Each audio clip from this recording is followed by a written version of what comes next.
استاذ وائل خلينا نشوف الفيديو معلش عشان الوقت، نشوف الفيديو ونرجع لك تاني.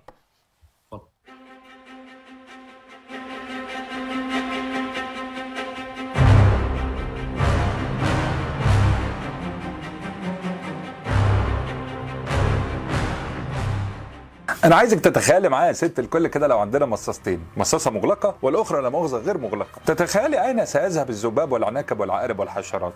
ايه جو اعلان بيرسول ده مش فيديو عن الحجاب كده خالص. صناعه نكسب تدمرك انت واهلك وتقول لي انا مش بروح له حفلات، انا بشير له الاغاني الحلوه بس. طب هو داخل النار باكس 6 تدخلها انت بشير ما خدتش عليه 3 جنيه؟ النار فعلا كائن حي، ربنا يهدينا ويهديه طبعا ونتوب كلنا ويعصمنا من النار. النار ليها راس وليها عينين وليها ودان بتتكلم ولا صوت. وابو العريف بقى اللي بيجي يقول لك هو ليه بقى الاغاني حرام؟ النبي صلى الله عليه وسلم بيقول يؤتى بالنار لها 70,000 زمام.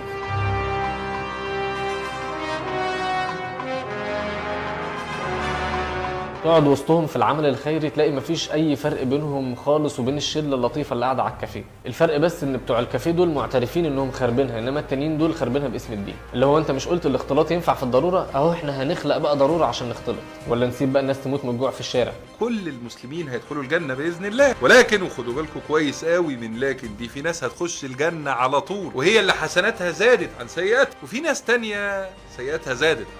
والنبي صلى الله عليه وسلم أقام حد الزنا ده على ماعز وعلى الغامدية، وأقاموا من بعض الصحابة برضه، فالحد بتاع الزنا ده موجود. تخيل الرعب وانت بتتعذب ولا شايف ولا سامع حاجة ولا فاهم الضرب جاي منين. أهل النار بيدخلوها مربوطين مع بعض في سلاسل بتدخل من مناخيرهم وتطلع من أدبارهم، سلاسل عبارة عن نحاس منصهر ملفوف حوالين جسمهم.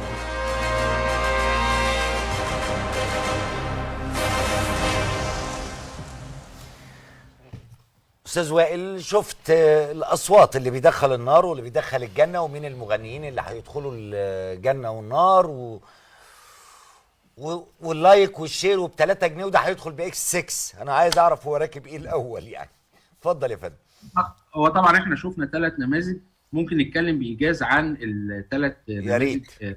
فالاول امير منير سلفي تقليدي، قرر ان هو يدخل للجمهور من باب الفيسبوك ومن باب الانتشار. هو راجل صيدلي عانى من تعثر مادي، هو اللي بيقول كده يعني، دي مش معلومات سريه. قفل صيدليته، فشل كمشروع صيدلي، ابتدى بيدي دروس بمبالغ بسيطه جدا، دروس خصوصيه. وبعدين جه الحل في موضوع احتراف الدعوه، بما انه هو راجل سلفي غير مظهره. كان الاول له الشكل السلفي التقليدي دقنه وحلق اللحيه وبتاع وشكل مخيف شويه، فابتدينا نغير. طيب هو يعني هي مجموعه بتتحرك مع بعض وبتوحي لبعض الافكار. خلينا نتحفظ على تعبير شكل مخيف، معلش يعني، خلينا احطه بين قوسين بس. يعني دي تعبيرات نسبيه يا استاذ خيري. اوكي انا بحطها بين قوسين بس.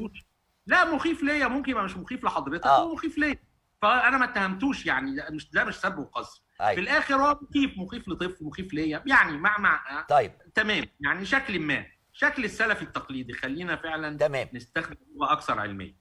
فبيبتدي هو عنده وجهه نظر.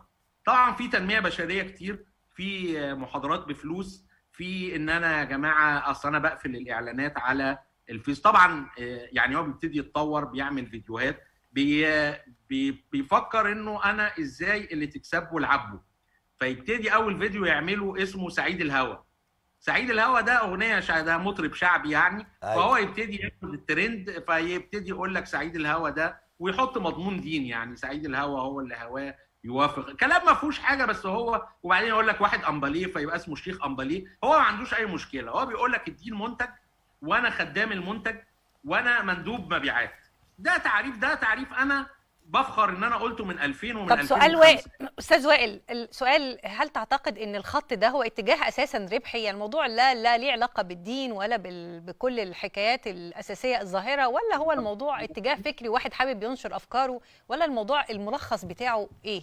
لا هو 1,000,000% ربحي. شوفي حضرتك، هو طبعا يعني انا ما يعني اسهل الاحكام انك تصدري حكم مطلق، انما احنا نقدر نفهم.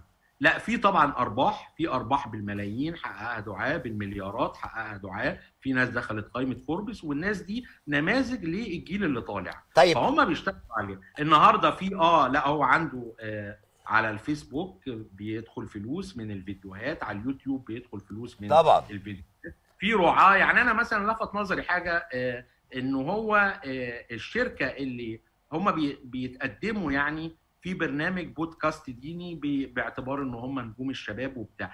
الشركه اللي هي بترعى هذا البودكاست شركه سياحه دينيه. فهو حاجتين، اول حاجه يقول لك انا سعيد جدا ان الشركه بتاعتنا هي الوحيده التي تراعي السنه، لان السنه مهمه جدا في الحج. طب يعمل لها دعايه بقى وشغل. لا، ورحلات حج وعمره وطبعا أيوة. فلوس وحاجه هذا. ياسر ممدوح ومؤمن ندى في دقيقتين، يعني ده وده كل واحد دقيقه.